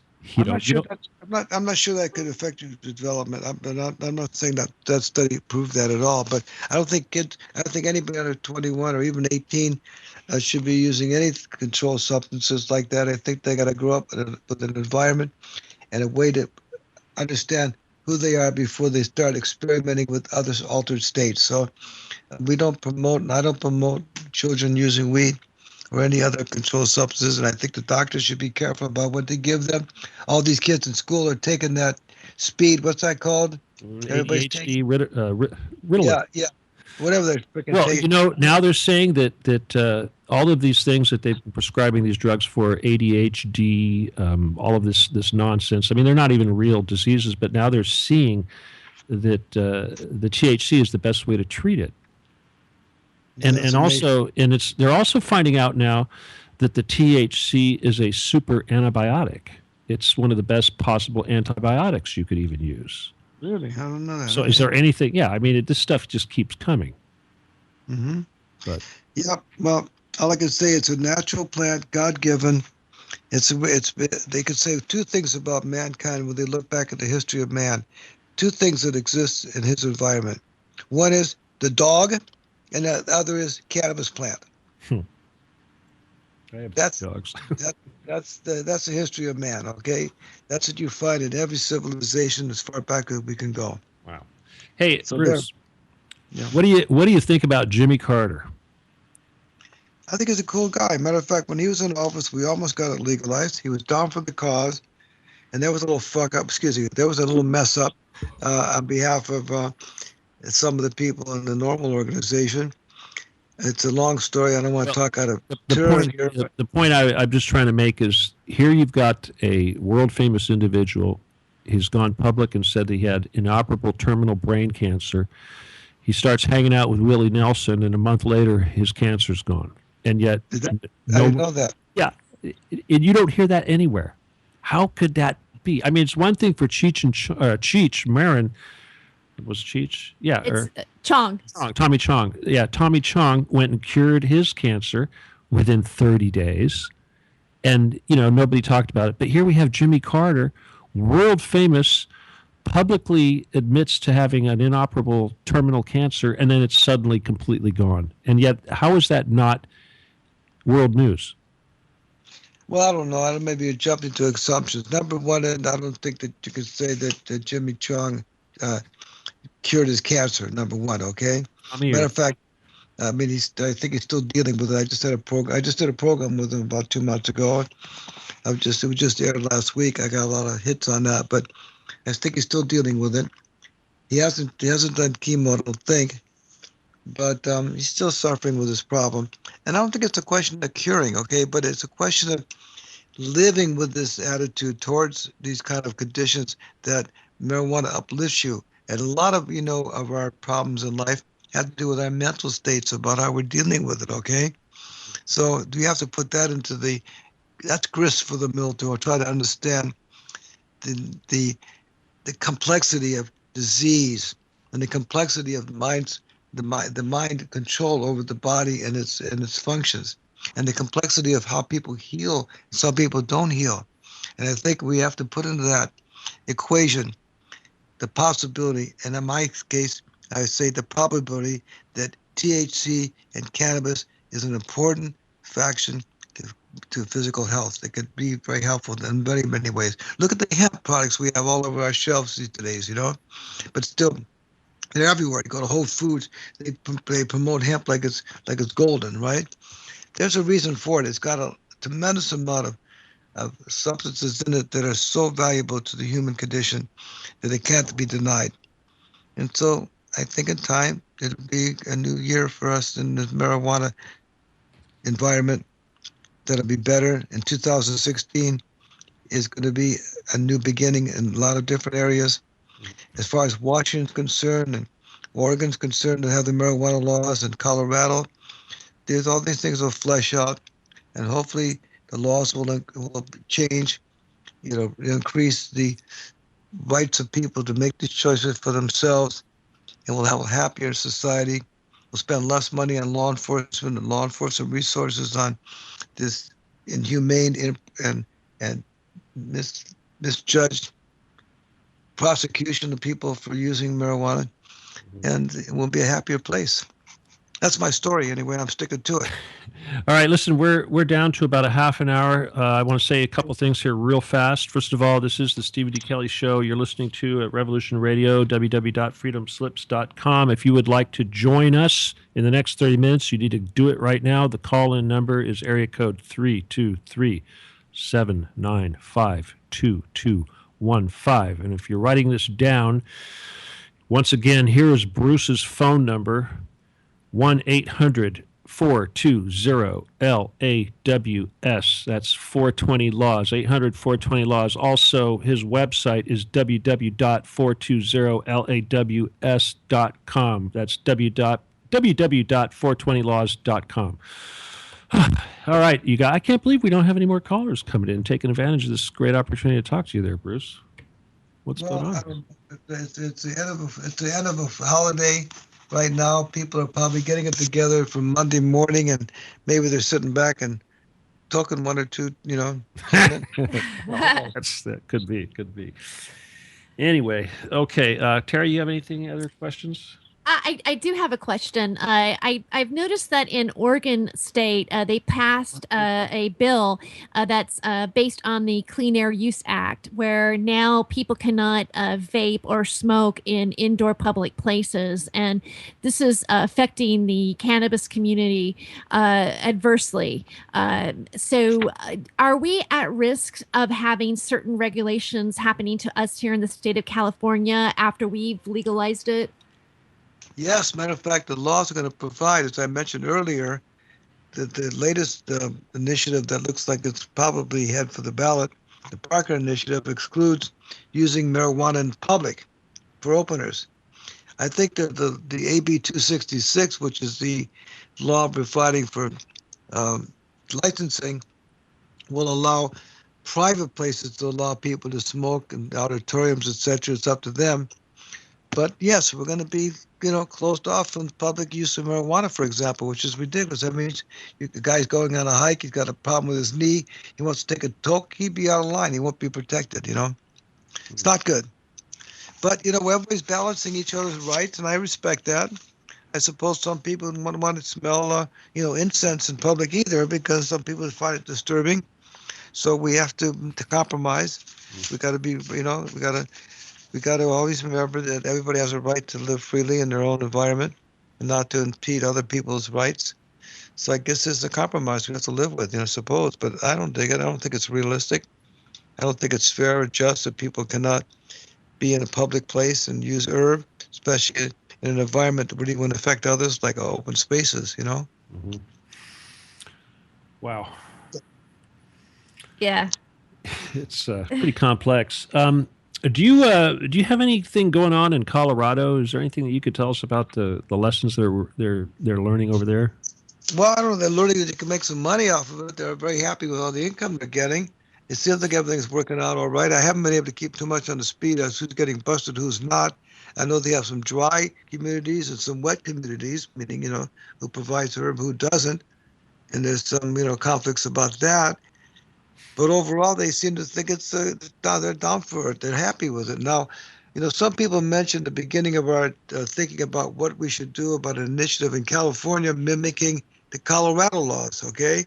Because they've been accepted by many people as being rational and seem to be working. And this parking initiative seems to be doing that in some sense. The quantities he's talking about are very minimal. 6 plants and 1 ounce is kind of, tough to accept that as being a rational basis of what they call legalization. It's really not enough. It's like guys saying I have a half a bottle of gin and that's it. Who's gonna, how long is that gonna last for? So these are not laws. They're gonna, people keep asking me, the judges in particular, because so much of my practice has been involved with marijuana. Although I've done every other thing you can imagine, from marijuana to murder, every case you could think of, state and federal, over the years. They said, what's going to happen to legalize marijuana, Bruce? They're implying that somehow it's going to affect my career, You know what I tell them? I tell them I'm going to try the stuff, Judge. That's what's going to happen. Anyway, but my point is that it looks like I'm still going to be in business. Unfortunately, Unfortunately. I do have a 10-year-old, and I have a boy in Berkeley. It's getting all A's, by the way. I'm proud to say, 4.0 Berkeley boy, and so I got a ways to go. But I could do many other things to defend marijuana cases, and it delight me to know that I'm no longer have to worry about people coming to me that are charged with this crime. That I feel like I'm part of the problem. Let's face it, I do charge money to do what I do, Mm-hmm. And of course I do it on the basis of what they can afford if I can do that. On the other hand, it's still, I'm part of the problem too. Here they're busted, they take their herb from them, the medicine, they put them in jail, they got to bail out, they're afraid to go to court alone because God only knows what's going to happen when they get there. The public defenders are overworked and underpaid, many of them, and most of the time they don't give the best public defenders these kind of minor crimes. And even though they're considered minor by their offices, the people that are going to jail don't think it's minor, so they have to look for private lawyers. And I'm proud to say I've defended more marijuana cases than any lawyer in the country. Nevertheless, I do feel it's a problem because I'm still part of the problem for them. If I could work for free, it'd be great. If I could convince every lawyer in the state to say one day, we're not going to plead guilty to any marijuana case, take us to trial, the whole system would fall apart. But who can afford to do that? Who's willing to stand up like that? And so we're stuck defending people that are in charge of marijuana cases, And so I'm glad to do it because I'm very successful at it. I really do very good, get great results. I very seldom have people go into jail. I don't care how much weight they have. And most of the time I end up with misdemeanors at worst at the end of the game. Mm-hmm. But it's a lot of struggling for these people. A lot of people are shipping weed to the East Coast, get busted. They're shipping it at the post offices. They get busted. They're in trouble. And they do stupid things, They know they could get in trouble, but they think everybody else is doing it. Like, I'm driving 75 like everybody else. Why am I getting pulled over on the freeway? Well, it happens, Mm. And when you're in trouble, it's a drag. You're scared, and it's frightening, and being put in jail with rapers and robbers and some, really bad actresses wrong. They should have, at worst, confinement based upon the type of offense, instead of exposing people to the atrocities of custody with some very angry people. But there seems to be no sympathy or no compassion in our system. And looking back over the years, I've defended people in courts. It used to be you'd come to court with letters from the family, show who they are, what they do, what their background was, what community service they performed. These days, they don't care if you walk on water. This is the crime. This is the time. It's like a mathematical division.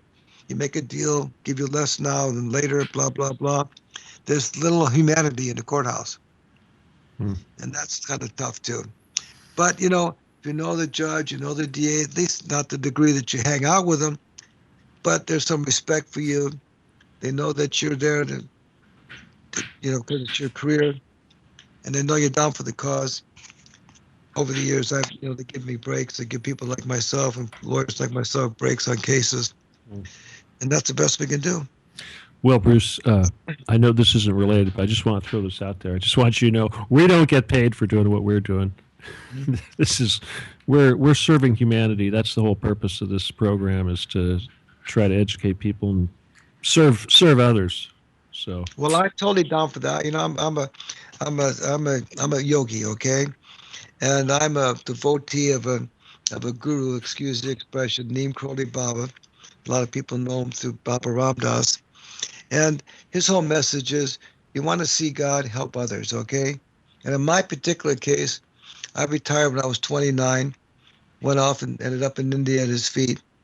And he's basically the message I got. If you have a boon is like a power to help others, use it, because that's the best way to see God, and the best way to experience life is to help others in any fashion you can. So I feel rewarded and proud and blessed that I have the ability to help others. And underlying the fact that I have a practice and I get paid for my services, etc., the common denominator of my practice is that I'm there to help others relieve suffering any way I can.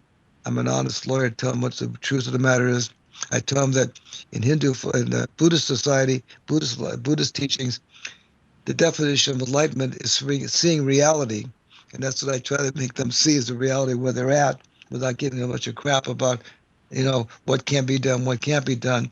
I try to get them up to speed what we're dealing with, tell them what the law is, tell them how we could work the law in a way that might be best favorable to ourselves, and prepare them for the worst and hope for the best, Mm-hmm. That's my story.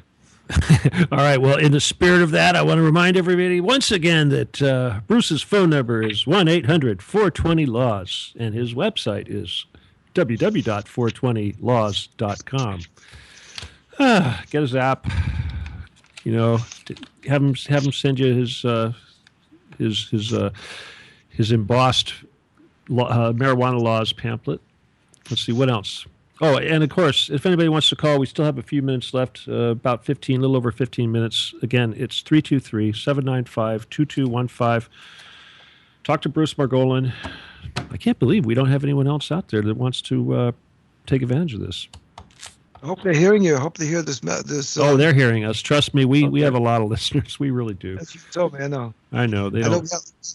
But we don't get a lot of callers sometimes. I don't know what it is. I think they're intimidated. Well, there's a lot going on here. What are you going to say, Terry? I have a question for Bruce about the Occupy movement. I was there as well, and I did see you out there on occasion.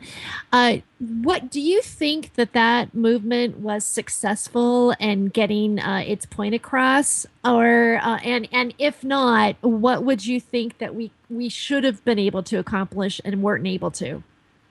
Well, I think about the best thing we do was get a new lawn for everybody out there and a fence around it. That's about all we did. I don't know.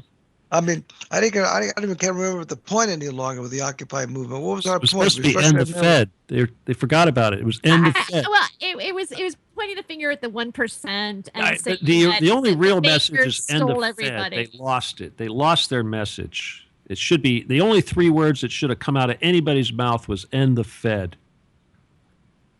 That's the only message. What does that mean? End the federal government, or what are you Federal talking about? Reserve. The Federal Reserve must end.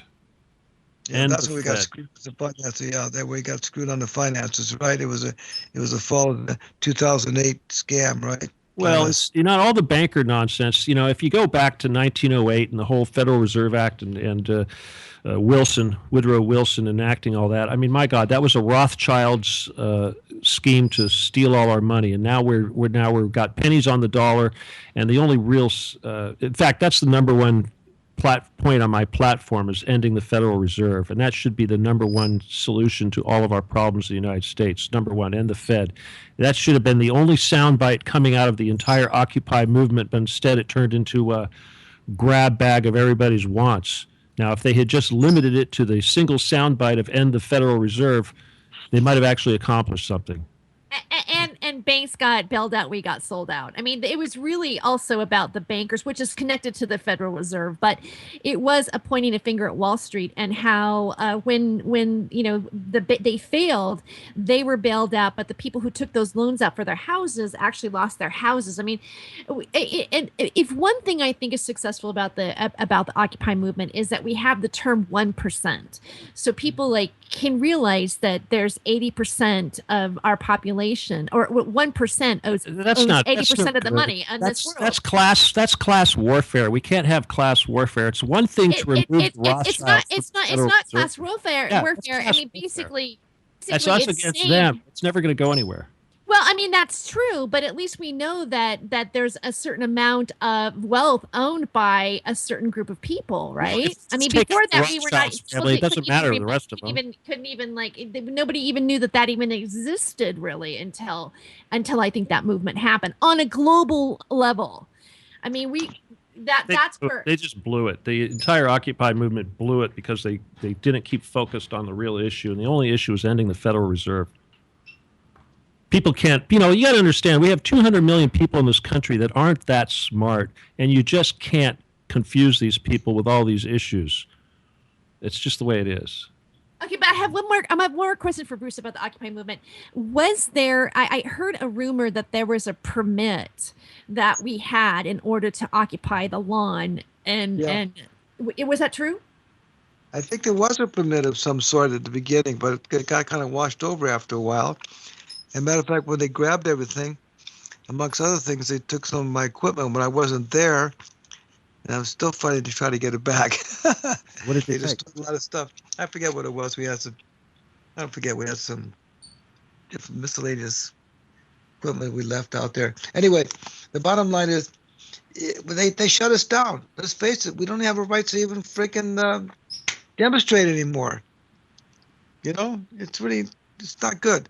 Matter of fact, that Michael Moore movie illustrated two other things. One is the right of assembly, how important it was around the world, how it changed things in different countries that we kind of promoted here in America. Another thing, he interviewed the prosecutor in Greenland who prosecuted similar kind of conduct that we had in 2008, and those people went to jail. They prosecuted the bankers. Iceland, I think you're talking about Iceland. It was Iceland. That's what it was, Iceland. Yeah. Okay. So, I don't know what to say about all of it.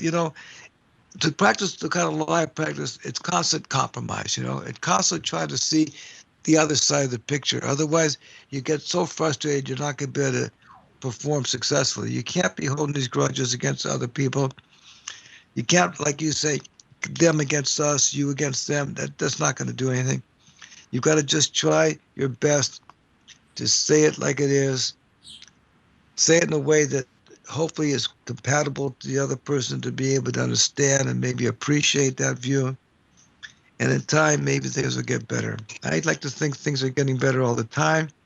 I like to think 2016 is going to be a sweet year, like Sweet 16. And that as we said in yoga class, this is going to be the best year of my life so far, 2016.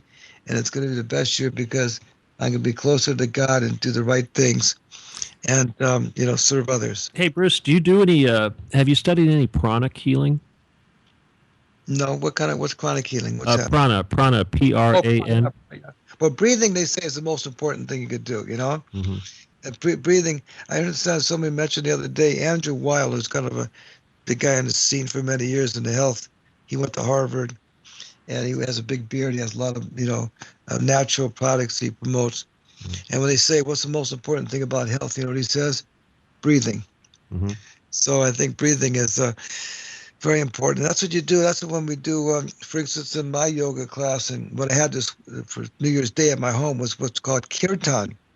Kirtan is singing back and forth, call and response, Shri Ram, Jai Ram, Hare Krishna, all that stuff. But it really comes down to taking deep breaths to breathe, to sing, and that's very healing, especially when you're doing it together, community of healing, a community of singing together and taking deep breaths. So pranayama yoga, is a very important aspect of yoga practices. There's all kinds of ways to do it. Very cool. And one way is singing these mantras in unison with others. It brings out community, support, and it also causes you to breathe deeply as you're singing, because you have to sing out these songs in long phrases. So Do your kids have they followed you in any of those areas? Well, my daughter Madison that just graduated from Columbia. I keep bragging about her. She writes. Matter of fact, she's graduated from Columbia with a degree in what do you call it when you write? What do they call those people who write? Literature. Yeah, journalism. Mm-hmm. She graduated from Berkeley, and she writes for the Village Voice every week, 5 articles a week on the marijuana laws in New York, which are complicated. They just passed the marijuana laws there. And by the way, their marijuana laws include no smoking, only edibles or other kind of tinctures or something. Isn't that weird? Anyway. Very weird. So she's down for the yoga, experience. She went to yoga with me today. My son, who's at Berkeley, always, he's also into yoga to some degree. My 10-year-old's okay. My older daughter, she's got no use for it. So what can I tell you? You have to defy the parents somehow. Uh-huh. Jeez. Anyway, Fun. I don't promote it. I'm not proselytizing it. I just said, first of all, it's very healthy to do that kind of exercise. If you want to call it exercise, because it's good for your body. It's not good for your mind. You got to go inside. You got to control your body. Mm-hmm. You got to use it, and your body's your temple, and your temple's what you devote to God. And so eating properly and taking care of your body is you're doing it for yourself, and you're doing it for your maker. So I think yoga is a great way to do that, because a number of reasons. One is you only do it to the degree that you can do it, so you don't get hurt in yoga. You remember that you adjust the asanas or the forms to a way that's comfortable for you without pushing it. And then also you do it in unison, so you follow the other persons and you think, and you hopefully catch on to what they're doing, and you support each other.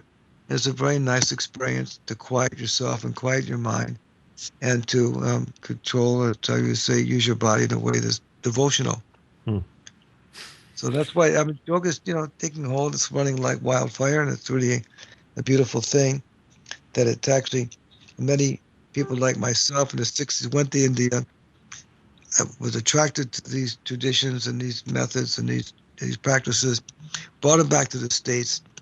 A lot of it's been lost in India the last 30 or 40 years, and believe it or not, the Americans, the Westerners, are bringing it back to India. Okay, so it's kind of a circular thing that's going on, and of course, people in foreign countries oftentimes feel Americans have got it going on. So I think that's part of the impetus for them to pick up the ball again and do a lot of this yoga back in India again.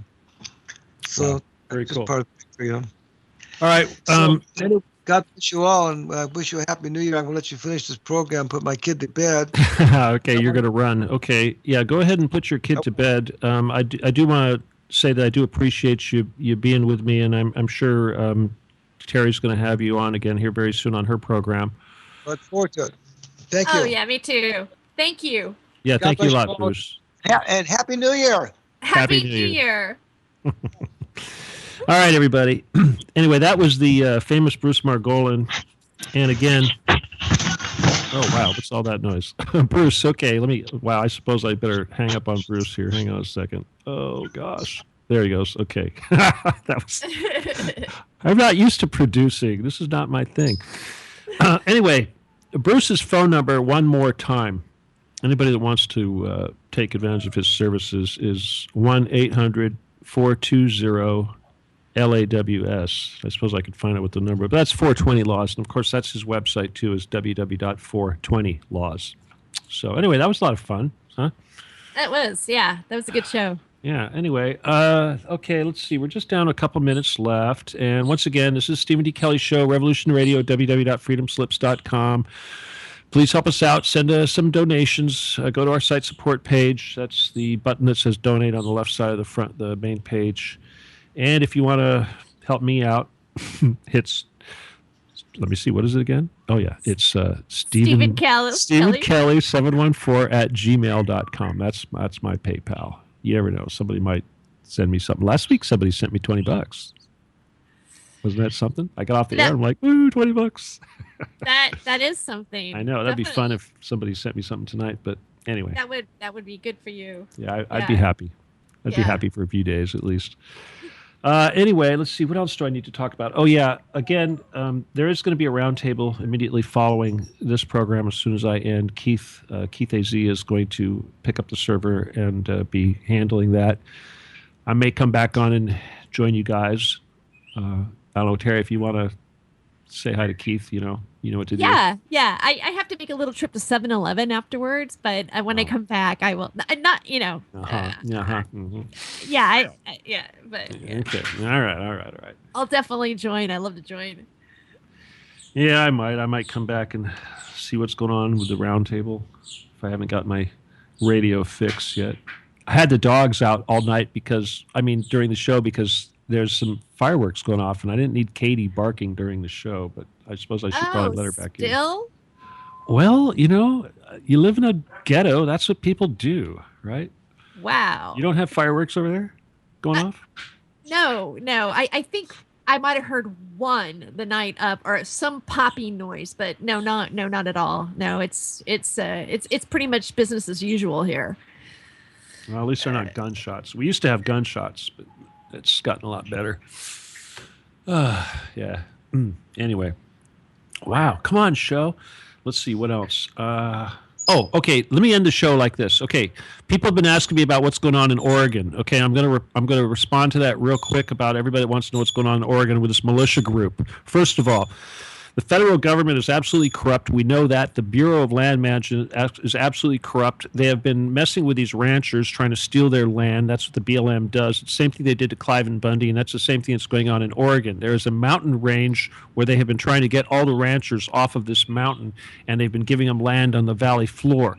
Turns out there's one family or whatever, one group of ranchers that said, screw it, we're not moving, we don't want your money, and they're staying right where they're at. So now the government is doing everything they can to destroy this ranch and remove these people forcibly. Turns out the reason why the government is taking over this land is because they have discovered uranium, natural gas, arsenic, and all sorts of other minerals. And it turns out that just the same as they did with the Cliven Bundy situation in Nevada, that these land or these resources are going to be sold to the Chinese. Obama actually wants to allow the Chinese to mine uranium in Oregon. So that's what this is all about. So if you think that this is a bunch of crazy white militia people going nuts, there's a lot more to that story, and think twice before you post some crap. All right, everybody? Thank you very much. That is the end of the show. Good night. Adios. God bless. Bye.